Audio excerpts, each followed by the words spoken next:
I had a personal stake in his success. Every time he did something, it made me feel inspired and really good. And he was always real nice to me. He'd sit me down, what's going on with you, baby boy? What? We'd talk about comedy, whatever. How does it feel, this sudden stardom? It's great. I mean, it was nothing I was expecting. You know, you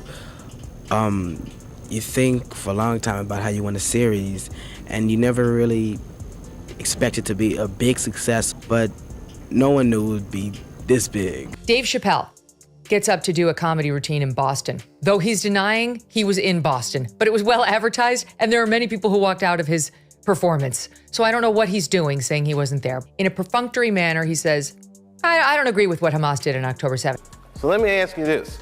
What is happening in Hollywood that a guy that tough will be on the street waving a gun, screaming, they are trying to kill me? What if Malcolm-Jamal Warner didn't just drown, but was actually taken out for refusing the industry's darkest deals? What if Dave Chappelle, Katt Williams, and even Chloe Bailey have been hinting at it for years and we just didn't catch on? This might not be about one celebrity at all. It could be about a whole system built to shut people up. The ones who refuse to play the game, they only stick around because they know how to move in silence.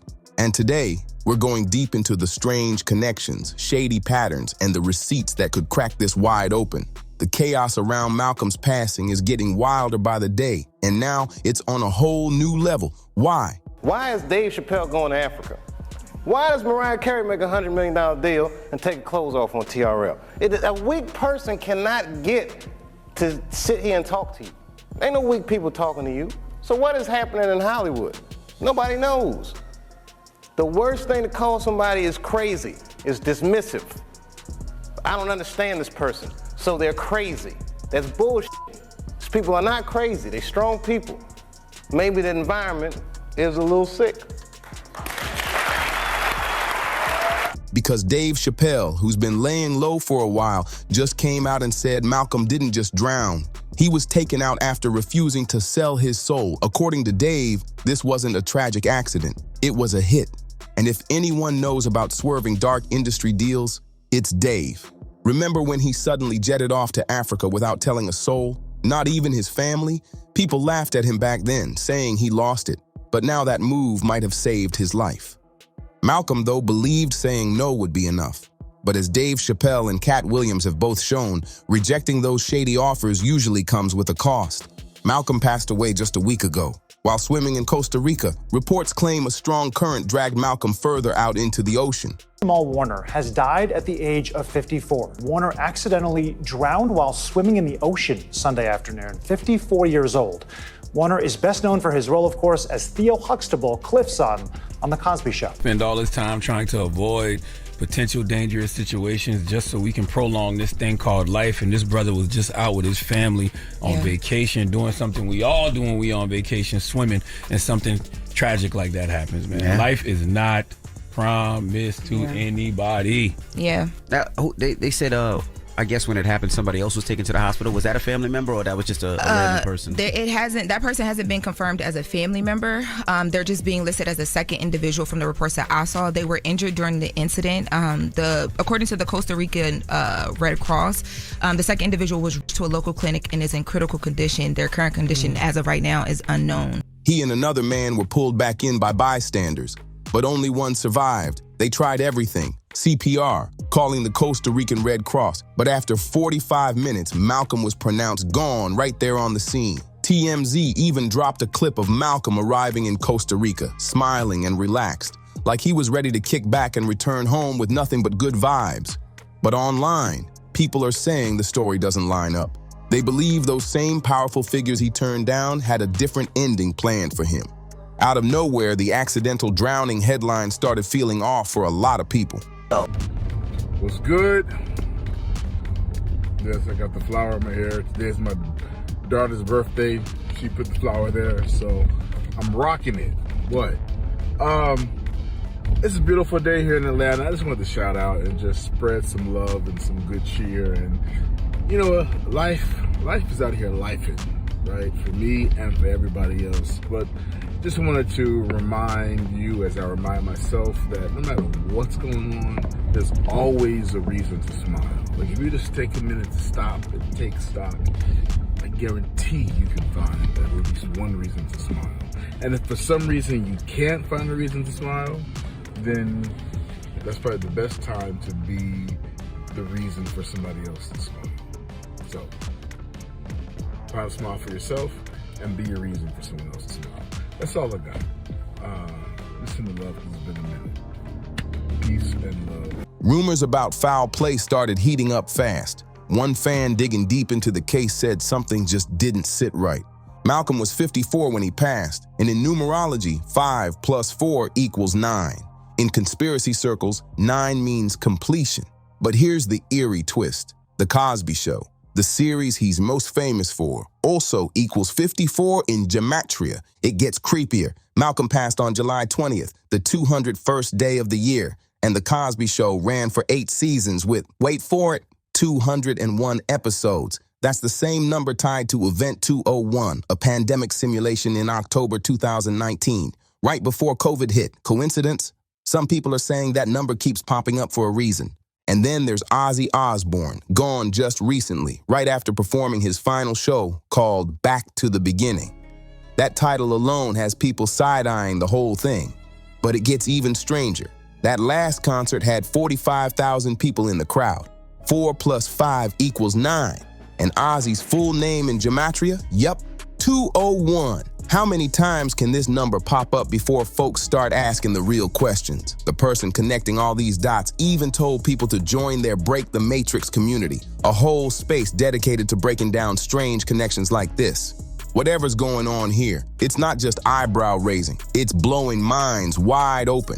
And when we circle back to Malcolm, it's clear why so many aren't buying that his passing was just some freak accident. Before his trip to Costa Rica, Malcolm was trending, not for a movie or a new role, but for speaking out about the ugly side of the entertainment industry. Dave Chappelle was decapitated in front of us. They called him Pilot Boy because he had 19 pilots in Hollywood and everybody passed on him and said his show wasn't worth it. Then when he made $500 million, they said even though his contract said he should get half of it, they said he made too much for the contract to be valid, so we'll offer you 10% of what you made. You mean he made $500 million and they offered him 50? Yes. And he said, what do you think my fans are gonna say when they find out you offered me 10% of what I made you? And they said, your fans will believe that you're a crazy crackhead by the time you get home. He got on a flight in LA, and by the time he got to Ohio, it was... Wow. He revealed how powerful higher-ups came at him with insane offers, millions, just to push him into roles that went completely against his values. Basically, they wanted him to sell his soul for more fame and fortune. But Malcolm didn't even flinch. He said no. He once shared that having The Cosby Show as his launch pad gave him a rare advantage, a solid team from day one, and the luxury to choose his roles carefully. His mom was a big influence too, teaching him early on about staying power in showbiz and the art of versatility. She always told him even the biggest stars have hot seasons and cold seasons, and it's the moves you make in those cold seasons that lock in your legacy. Thanks to his mom's guidance and the fact he was financially set, Malcolm said he never had to take roles that made him feel ashamed. Sure, he admitted not every role was perfect, but he stood his ground on one thing. Nothing in his work misrepresented his people or pushed harmful stereotypes. Most importantly, he never had to compromise his soul just to get a paycheck. But here's where it gets wild. Malcolm wasn't the only celeb lately talking about those shady sell your soul offers. And that's making people even more suspicious about what really happened to him. Turns out Chloe Bailey went through something eerily similar, and she even opened up about it on a live stream. Someone asked her if she'd seen the movie Sinners, and her reaction had everyone buzzing. She said she'd watched it, thought it was phenomenal, but what hit her hardest was how real it felt. Phenomenal. I absolutely freaking loved it. Can I be honest? After Sinners, I cried. Do you want to know why I cried? Yes or no? Or you're just like, Chloe, you cried because you're a crybaby. You're just telling me. Okay, so I think anyone who... It just reminds you so much of the industry. right? And it's like, you could have a gift like he did with his guitar. And like they said, when he's singing, he's honoring his ancestors and uplifting and all of that, but then it also attracts the not good. So it's like, in order for him to be successful, the vampires were telling him he has to sell out so that he could be, so that he could live forever and his music could live forever.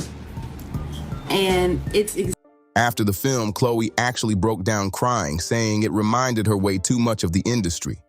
The movie follows a gifted musician whose talent draws major attention, but not all of it's good. In the story, these vampire-like figures tell the artist that if he wants success and his music to live forever, he's got to sell out. Literally.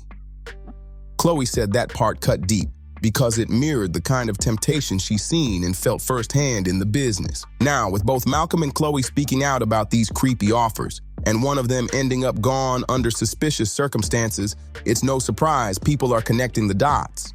Chloe admitted the reason Sinners hit her so hard was because the storyline felt way too close to home. It mirrored what she's lived through in the industry every single day. The film showed that the ones who refused to cross over were stuck in a never-ending battle just to survive, while the ones who gave in were out there celebrating, racking up rewards, fame, and money with half the struggle. That contrast shook her. She said Sinners struck a nerve because it put a spotlight on a cold truth. No matter how talented, hardworking, or good-hearted you are, sometimes that's still not enough to climb to the top. And that reality stings. Chloe said anyone in the industry would feel that same pain. What really got her, though, was the deeper message that negativity doesn't just slide into your life on its own. And even though we were at odds, what we both understood is we get to 100 episodes, we're going to have a sweet-ass syndication. We were like, hey, however we feel about one another, we're going to get this money. We're going to get this 100 episodes. Ultimately, they cut us at 88 because they were tired. They were tired of me fighting with the writers about their writing, and then they were tired of Eddie's shenanigans. Whatever. I mean, just Eddie is a nut. And I mean that in I imagine the brothers showing up late, the brothers showing all up of that. Whatever. And you're like, I'm on time. Right. It was a miserable experience. And I have my version. Eddie has, his version. I'm sure he's told countless, Have you several different. Me and Eddie, we're cool as You have to open the door for it. And if you never open that door, you stay protected. She said that part gave her chills. She thought the film was beautiful and was genuinely proud of everyone who worked on it.